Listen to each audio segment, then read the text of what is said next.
अस्सलाम वालेकुम, नदीम मुग़ल है। आज जो हम टॉपिक स्टार्ट करने जा रहे हैं वो फर्स्ट ईयर अकाउंटिंग का लास्ट टॉपिक है और वो है फाइनेंशियल स्टेटमेंट। फाइनेंशियल स्टेटमेंट यानी कि अगर इसकी उर्दू देखें हम तो फाइनेंशियल मीन मालियात, पैसा, और स्टेटमेंट गोशवारा एक स्टेटमेंट। अब इसमें क्या होता है, इसमें दो प्रोसेस फॉलो किए जाते हैं। पहला प्रोसेस इनकम स्टेटमेंट और दूसरा process balance sheet. Income statement हमें ये बताती है what is the performance of the business, कि आया जो बिज़नेस पूरे साल रन कर रहा है तो वो प्रॉफिट की तरफ जा रहा है या लॉस की तरफ।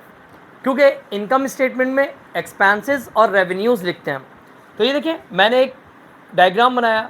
पहले तो हेडिंग डाली मैंने कि नंबर 1 इनकम स्टेटमेंट बनती है फाइनेंशियल स्टेटमेंट में, और इनकम स्टेटमेंट में सबसे पहले इनकम या रेवेन्यू दोनों सेम नेम है भी, इनके ये रॉ इनकम है, अभी इनमें से एक्सपेंसेस सब्ट्रैक्ट नहीं हुए, इसलिए इनको इनकम या रेवेन्यूज़ कहते हैं। और फिर दूसरा एक्सपेंसेस। तो ये दो एलिमेंट्स आपके शुरू के हो गए, और फिर रेस्ट ऑफ द एलिमेंट्स कितने बचे? 3। वो हैं एसेट्स, लाइबिलिटीज़, प्रोप्राइटरशिप। वो बैलेंस शीट में जाते हैं, वो भी हम सीखेंगे अभी जाकर। तो सबसे पहले देखिए इनकम स्टेटमेंट में क्या होता है कि आपको सोर्स ऑफ इनकम ढूंढना होता है। अगर कोई बिजनेस मर्चेंडाइजिंग है, जैसे नंबर 1 ले लेते हैं हम कैटेगरी, मर्चेंडाइजिंग बिजनेस है,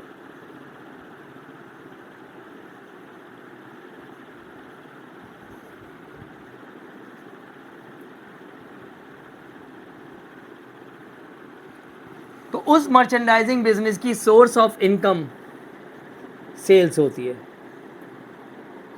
क्योंकि मर्चेंडाइजिंग बिजनेस का काम प्रोडक्ट को सेल करना होता है, कोई भी प्रोडक्ट हो। अगर कपड़े का कारोबार कर रहे हैं हम, क्लोथिंग बिजनेस, तो क्लोथ सेल करते हैं। अगर हम जनरल स्टोर का काम कर रहे हैं तो जनरल आइटम जितने भी होंगे हम वो सेल करते हैं। अगर हमारा मेडिकल स्टोर है तो मेडिकल स्टोर पे जितनी भी medicine, syrups, capsules, injection, strips, ये सब हम सेल करते हैं। अगर हमारा काम क्रॉकरी सेट्स वगैरह का है तो जितने भी क्रॉकरी आइटम्स हैं वो सब हम सेल करते हैं। अगर हमारा काम कार शोरूम का है तो जितनी भी कार्स हमारे शोरूम में होगी वो हम सेल आउट करते हैं। तो ये sale main source of income है। फिर नंबर 2 पे आ जाएं। नंबर 2 होता है सर्विस बिजनेस।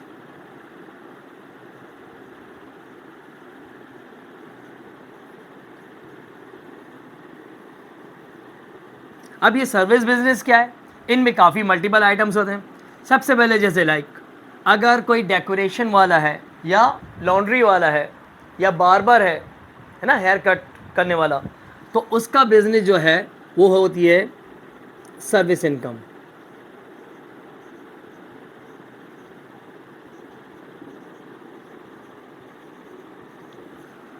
नंबर 2 कैटेगरी, अगर डॉक्टर है, लॉयर है या चार्टर्ड अकाउंटेंट है, उसकी जो सोर्स ऑफ इनकम है वो है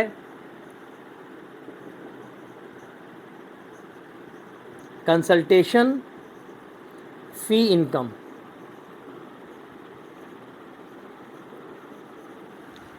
और अगर टीचर्स को देख लें आप तो इनकी क्या है?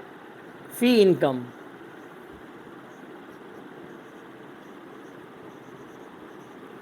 और अगर आप कमीशन एजेंट को देख लें जो कमीशन की ब्रोकरी वगैरह का काम करता है, तो उसकी सोर्स ऑफ इनकम है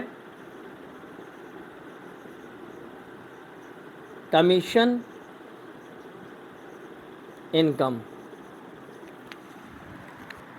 तो ये मल्टीपल इनकम है जो हर बिजनेस की सोर्स ऑफ इनकम होती है। अब हमारी फर्स्ट ईयर की अकाउंटिंग में ज़्यादातर सेल्स के थ्रू आता है इनकम स्टेटमेंट, लेकिन पिछले प्रीवियस ईयर में 2022 के पेपर में सोर्स ऑफ इनकम अलग आ गई थी, तो स्टूडेंट्स घबरा गए कि ये सवाल कैसा है। वो भी ईजी है, उस कैटेगरी को भी हम डिस्कस करेंगे।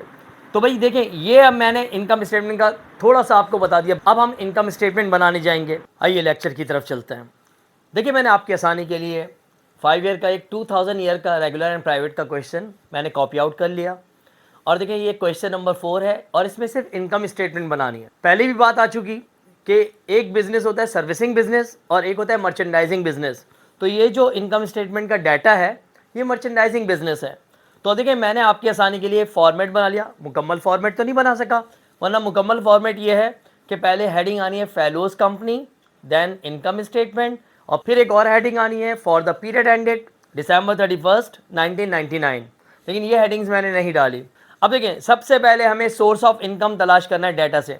ये पूरा डाटा मौजूद है इसमें देखिए अकाउंट है freight in, rent expense, merchandise inventory जनवरी 1 है तो ओपनिंग है, सैलरीज एक्सपेंस है, मर्चेंडाइज इन्वेंट्री दिसंबर 31 है तो क्लोजिंग है, सेल्स है, purchases, sales returns and allowance, sale discount और परचेज रिटर्न। सबसे पहले डाटा में से हमें जो फाइंड आउट करना होता है इनकम स्टेटमेंट बनाने के लिए वो है सेल्स। तो देखिए सेल्स ये रही 6600, मैंने पहले ये पोस्ट कर दी, सेल्स मिडिल में लिख दी 6600। फिर हमें सर्च करना है, फाइंड आउट करना है sales returns and allowance and sale discount. तो हमें सेल रिटर्न अलाउंस मिला 200, तो लिखो less sales returns and allowance. Sale में से हमेशा सेल रिटर्न और सेल डिस्काउंट लेस होता है, माइनस होता है, तो यहाँ लिखा 200। इसी के नीचे हमने देखा सेल डिस्काउंट भी मौजूद है 600, तो ये सेल डिस्काउंट भी यहाँ आ गया। अगर अब मैं आपको कुछ चीज़ें समझा रहा हूँ, अगर सिर्फ एक होता इनमें से तो ये डायरेक्ट यहाँ आ जाता अमाउंट, लेकिन अभी दो हैं तो 200 एंड 600 इनका प्लस पहले अंदर गया मिडिल कॉलम में, और 800 ये लिखने के बाद 6600 में से 800 हमने सब्ट्रैक्ट किया तो हमारे पास बचा 5800, और ये 5800 हमारा नेट सेल्स है। ये प्रोसेस इस तरह करना है। जब ये प्रोसेस कंप्लीट हो जाए तो हमें less cost of goods sold heading लिखनी है, और सबसे पहले इसमें हमें सर्च करना है मर्चेंडाइज इन्वेंट्री ओपनिंग। तो ये देखें मैं लिखने जा रहा हूँ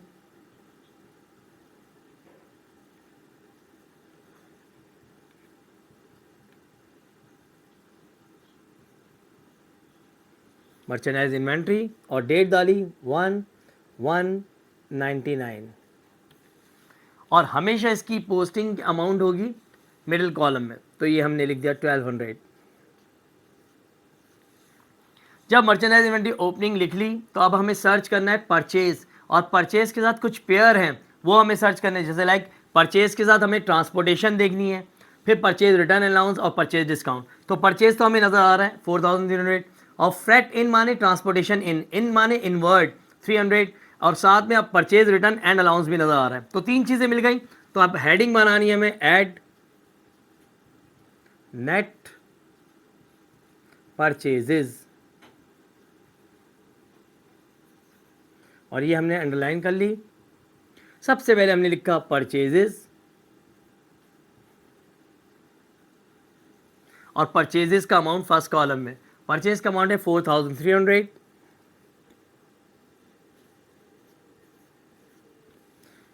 फिर इसमें हमने ऐड किया ऐड फ्रेट इन, फ्रेट इन का अमाउंट है 300, ये हमने ऐड कर लिया, और इनको हमने प्लस कर लिया 4600, और ये टोटल कहलाएगा delivered cost of purchases, delivered cost of purchases. ये डिलीवर्ड कॉस्ट ऑफ परचेज का मतलब ये है कि आपकी शॉप या आपके डेस्टिनेशन तक डिलीवर होकर ये परचेज इतने की पड़ गई आपको। अब हमें लेस करना है इसमें से परचेज रिटर्न और परचेज डिस्काउंट, तो हमारे पास सिर्फ परचेज रिटर्न अलाउंस है, less purchase returns and allowance. Purchase return allowance की अमाउंट हमें नज़र आ रही है 300, तो हमने यहाँ 300 लिख दिया, और हमने इसके नीचे लाइन ड्रॉ कर दी, और ये 300 हमें सब्ट्रैक्ट करना है, तो यहाँ आकर मिडिल में आ गए हम, हमारे पास बचा 4300, और ये 4300 नेट परचेज कहलाएगा। ये नेट परचेजेस आ गया हमारा, और नेट परचेज और मर्चेंडाइज इन्वेंट्री ओपनिंग दोनों प्लस, क्योंकि देखिए आपके पास पहले ही पुराना बचा हुआ माल मौजूद है और नया माल परचेज करके लाए वो 4300, तो दोनों प्लस हो रहा है। प्लस होकर कितना आ गया 500 एंड देन 5500, और ये कहलाएगा total cost of goods available for sale.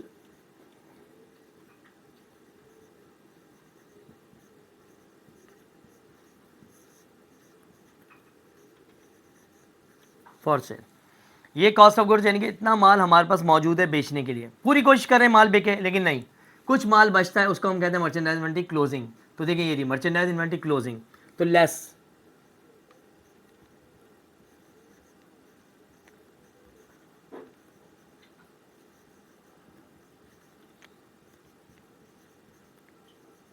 Merchandise inventory और ब्रैकेट में डेट 31/12/1999 और इसकी अमाउंट है मर्चेंडाइज इन्वेंट्री क्लोजिंग की 1900, तो यहाँ लिख दिया हमने 1900 और ये सब्ट्रैक्ट होना है। अब हम माइनस करने यहाँ आ रहे हैं तो यहाँ आ जाते हैं 600 बचा और यहाँ बचा 3000, तो ये हमारे पास 3600 आ गया और ये बचा हुआ amount cost of goods sold कहलाता है। गुड्स सोल्ड और इसके आगे पीछे हम ब्रैकेट लगाएंगे। अब हम नेट सेल 5800 में से जो 5800 नेट सेल है उसमें से माइनस करें कॉस्ट ऑफ गुड्स सोल्ड 3600, तो 200 एंड 5 में 3 तो 2200, ये आ गया हमारा ग्रॉस प्रॉफिट।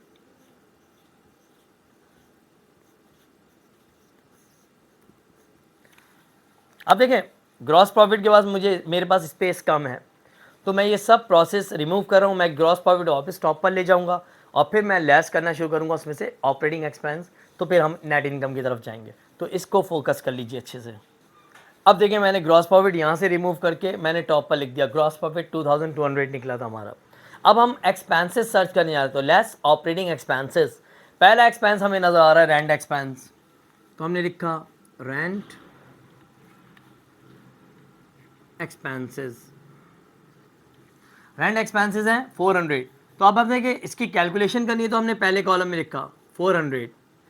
अब रेंट से रिलेटेड हम देख रहे हैं कोई एडजस्टमेंट तो नहीं है, एडजस्टमेंट का डाटा ये रहा और हमें नज़र आ रहा है प्रीपेड रेंट। याद रखिएगा प्रीपेड रेंट हमेशा एक्सपेंस में से सब्ट्रैक्ट होगा, लेस होगा, और अगर यही एक्रूड रेंट होता तो ऐड होता, तो लेस प्रीपेड रेंट और प्रीपेड रेंट है 100 रुपी। अब यहाँ लैंड हो गई और ये 400 में से 100 सब्ट्रैक्ट किया तो 300 हमारा फाइनल एक्सपेंस आया। प्रीपेड हमेशा लेस होता है। देन अब हम और सर्च करें कोई एक्सपेंस हमें नजर आए, सैलरीज एक्सपेंस, तो हमने लिखा सैलरीज एक्सपेंसेस। सैलरीज एक्सपेंसेस हमें नजर आ रहे हैं 600, यहाँ भी कंप्यूट होनी है तो ये आ गए। और अब हम यहाँ आए तो accrued salary, accrued mean payable, तो ऐड होगी ये हमेशा, ऐड सैलरीज पेएबल। एक्सपेंस में से प्रीपेड हमेशा लेस होता है और एक्रूड ऐड होता है, तो सैलरीज पेएबल है 200, तो ये 200 लिख दिया हमने और लाइन ड्रॉ कर दिया, ये प्लस होकर 800 हो गया। अभी और एक्सपेंसेस मौजूद हैं, यहाँ कोई नहीं है लेकिन यहाँ मौजूद है एक expense, make provision for bad debts at 2% of net sales. तो देखिए नेट सेल्स हमारी अमाउंट निकली थी, जैसे लाइक बता देता हूँ मैं आपको, सेल थी 6600 और उसमें से cell return sale discount minus हुई थी कितनी 800, तो 5800 हमारी नेट सेल बची थी। 5800 का 2% हम लिखने जा रहे हैं, तो ये लिखा हमने bad debt expense, bad debts expenses, और मैं यहाँ शो कर रहा हूँ लेकिन ये आपको शो नहीं करना। 5800 नेट सेल का अमाउंट है, मल्टीप्लाई बाय 2%। अब ये 2% कैलकुलेट करने जा रहे हैं हम, ठीक है ना। इसको देखते हैं, 58 रुपी 1% है, तो 58 को डबल कर लेंगे तो 116, ये आ गया आपके टोटल एक्सपेंसेस। अब हम इनको प्लस करने जा रहे हैं तो ये हो गया 1216, ठीक है ना। और ये एक्सपेंसेस माइनस हो जाएंगे इसमें से, तो ये आ गया टोटल ऑपरेटिंग एक्सपेंसेस।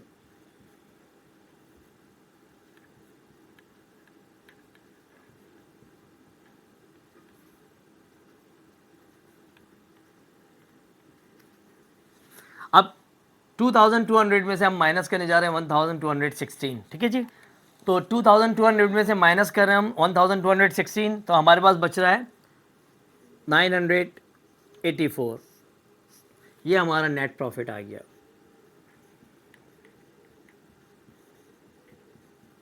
ये आपकी इनकम स्टेटमेंट कंप्लीट हो गई और ये प्रोसेस है आपका, इसे फोकस कर लीजिए अच्छे से।